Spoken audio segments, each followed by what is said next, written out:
Hi everyone. మలేషియాలో మేమైతే శివరాత్రి రోజు ఒక హిల్ పైన టెంపుల్కి వెళ్ళాము. అక్కడ ఎంట్రన్స్లోనే గణపతి విగ్రహం ఉంది. సో ఫస్ట్ అక్కడ దండం పెట్టుకొని తర్వాత లోపలికి వెళ్ళాము.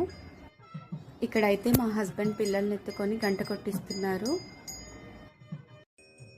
మేము వెళ్ళిన టైంకి అక్కడ అభిషేకం చేస్తున్నారు.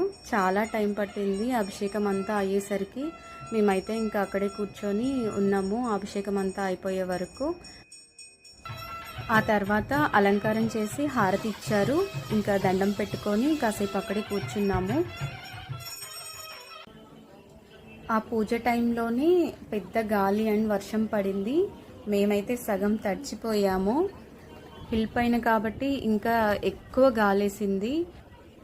కాకపోతే ఒక గుడ్ థింగ్ ఏంటంటే 30 మినిట్స్లోనే ఆ గాలి వర్షం అంతా ఆగిపోయింది. సో మాకు పెద్ద ప్రాబ్లం ఏం అవ్వలేదు.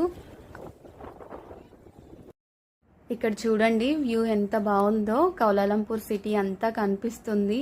ఆ స్కై సిటీ అంతా కలిసిపోయినట్టుగా చాలా బాగుంది. మేమైతే ఇంకా కొన్ని ఫొటోస్ తీసుకొని ఇంటికి వెళ్ళిపోయాము. Thank you for watching. Bye.